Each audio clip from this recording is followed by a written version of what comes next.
Hey guys, it's Anne. Welcome back to this channel, and today I'm going to be giving you the first few steps that you need to take if you're planning on launching this year, this month, in 3 months, whenever it is you're planning to launch. Before we get started though on those details, what I want to say is that for me, when I say launch, I mean anything that you want to get people looking at in a much bigger way.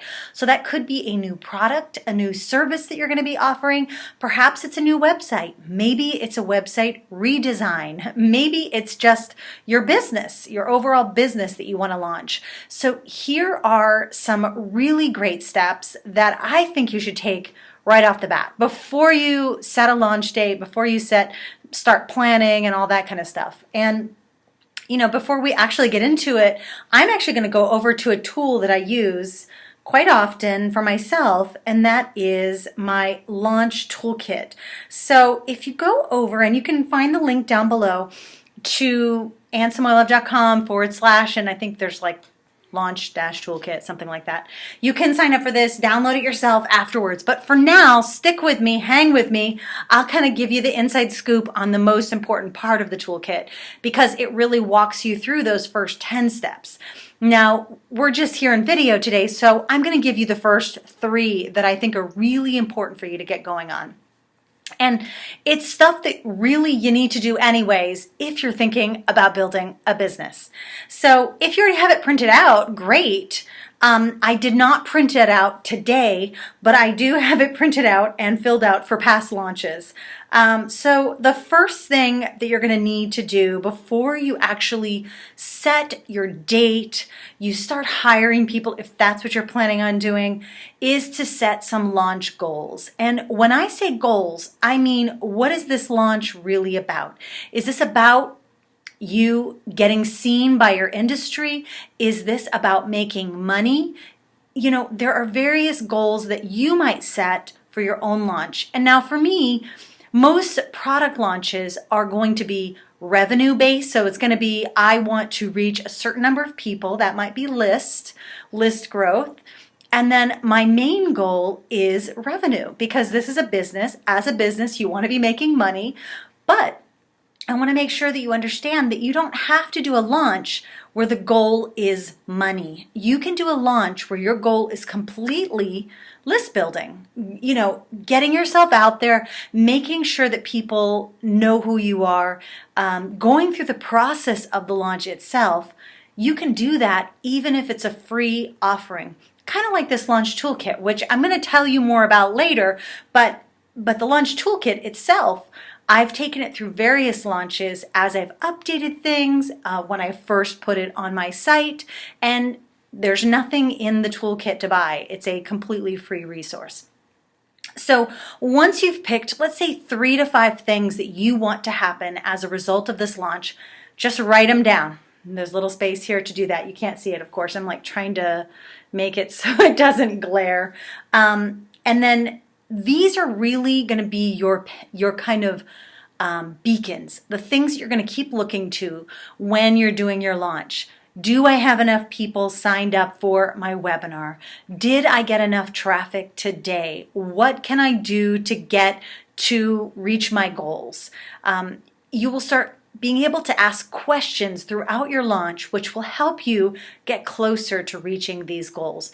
And of course, I am a huge fan of writing things down because there is great power in putting pen to paper and saying, this is what I want. Woo-woo or not, I really believe that to be true. So the second thing, I'm going to go right along in my worksheet, is this one's pretty crucial if you're planning to launch, let's say, a new program, a new service. Maybe you have a course, maybe you have a book, maybe you have an ebook, whatever it is, you need to know how it connects with what your audience wants. So for those of you with a small audience or no audience, you do have to kind of draw a line in the sand and say, these are the people I want to serve. This is what problem I know they're having, and this is what I want to offer them. So it doesn't mean that you necessarily have to have a whole list of people. You don't even have to have 1,000 people on your list. You don't even have to have 500. If you know who you want to serve, then it's your job to then go find out what those people want. And I do a bunch of different things. So I know that there's the traditional survey. I find that those really only work well if you've already got a responsive audience. If you're sending out surveys now, perhaps, or you have in the past and haven't gotten a response, it's just because they're not used to kind of going back and forth with you yet. But as the numbers increase, as more people show up, conversations will start. It just takes time. A better way to do this, and if you check out my last video that I did last Sunday, you'll see that I talk about a really easy spy game you can play in Facebook by finding out what people are asking, searching through your favorite groups or the groups you're most active in. You can find out what people actually want and are struggling with and need you to answer. So I say do that kind of surveying. Basically, as my good friend Tara Gentili says, listen when people don't think you're listening. So you want to find out what people say they want when they don't think you're listening. Because, come on, people, when they're asked questions like, what do you want, generally don't give you really the core thing that they want. I think of like cosmopolitan quizzes that I used to do. And I remember vividly thinking, if I answer this, then I'm this type of person. So I would totally skew the results knowing what I wanted the results to be. So you got to listen in spaces where they don't necessarily think you're looking for that answer. This takes time, and I would highly recommend going back to last week's video because there's a 5-day weekly, kind of like a daily task you can do for yourself. And in a week, you can at least come up with one problem that's overwhelming or one challenge that people need help with, and you will be surprised at what you discover in just 1 week. Once you have a pretty good idea of the direction of problems, the challenges, the things that your audience is facing, or the people you want to serve. So they might not be your audience yet. They might not know they're your audience, but you can consider those people that you really want to help your audience. You need to come up with what your offer is. Before a launch can happen, you got to be really clear on the problem you're solving, what you want people to experience as a result of saying yes to your offer, whether it's a free opt-in like this one, or it's an ebook about getting in shape, or it's a 5-week course on feeling better about your body.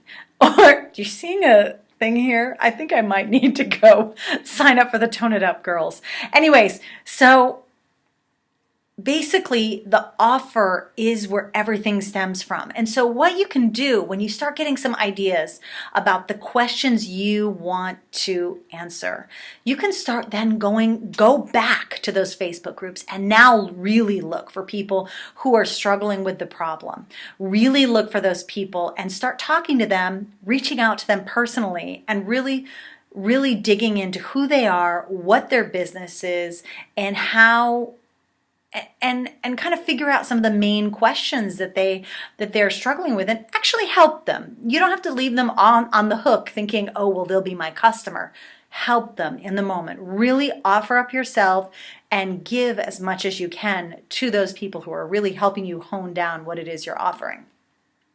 And then the really important thing with the offer, and I say this because it's a hard lesson. It was a hard lesson for me to learn. And that is, if other people aren't offering it.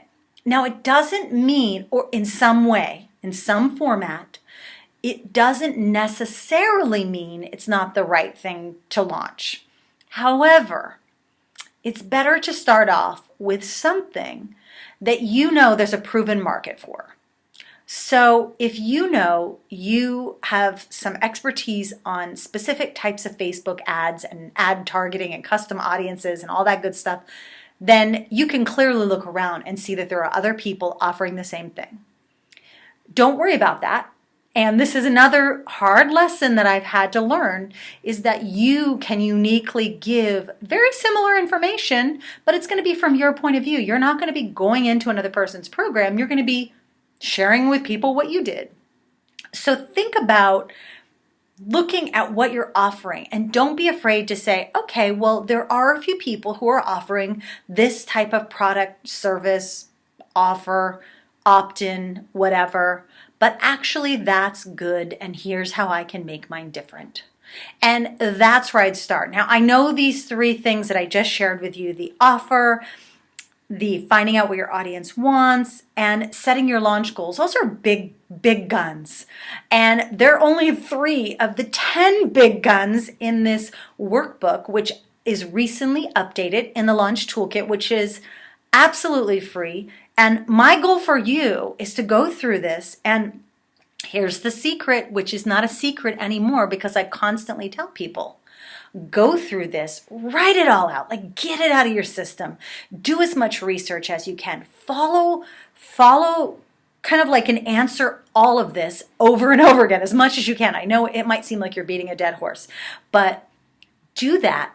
And at the end, you're going to realize you have more than enough bones for a launch plan. You're going to realize you've actually figured out how you're going to do this and what you're going to need to do it. You will be surprised at how much you accomplish just by going through these first 10 steps. So basically, the first 10 steps is the plan. Your next steps would be the implementation and finding people to help you do that. Which actually leads me to more of what I wanted to tell you today, and that is I did recently update my launch toolkit because I really wanted you to see the power in simply writing it all out, figuring out a bunch of the, in quote, first steps, and then seeing that you could actually launch just from a free toolkit, a full kit. So here's what I want you to do. I want you to go to the link below, download or, sign up for the toolkit, get into that page, download the first 10 steps, do those 10 steps, and come back to me and tell me what happened. There's a link inside the toolkit to go over to our Fearless Launching Lounge Facebook group, which is a free group. Again, this whole thing is a free resource. There's this downloadable workbook. There are several videos that are taken straight from Fearless Launching. There are a few other downloadables in the kit as well, which I think you're going to love. And I just want to encourage you to jump in there.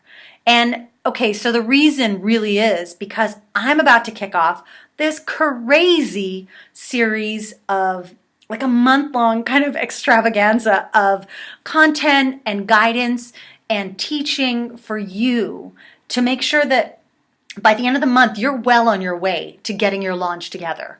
Plus, at the end of the month, you might be a member of Fearless Launching. I don't know. Maybe. But regardless, what I'd love to see you do is at the very least, go inside the toolkit, download this first 10 steps, and I would love to hear from you. I mean, this is almost the very first exercise I ask people who join my signature program, Fearless Launching, to do. They don't get why I'm having them do this, but they realize quickly after they finish what it was all about and what the hard work is all about. But don't get scared. It's not that hard. You just have to sit down and write it out. Is there anything else I had to tell you? Gosh, listen, go to the toolkit, download the first 10 steps, do the 10 steps, and then report back to me. And stay tuned. If you haven't already been over to the blog, this week is the week to start going there. AnnSamoilov.com. I'm going to be starting a very special blog series on Monday. That's tomorrow, depending on when you're watching this. But don't worry, if you're watching this later and you think, oh no, I missed the free resources, they're going to be free all the time. These resources will remain visible and available to you. So you know what to do. All right. Have a wonderful rest of your Sunday. Game of Thrones on very soon. And wait a second, are you subscribed? Hello, people. Just click the button and hopefully I will see you back here next week or over on the blog or over on the podcast. I am excited to see you get these first 10 steps done because once you finish them, they're the hard stuff. So get it going. All right, have a great one. Bye-bye.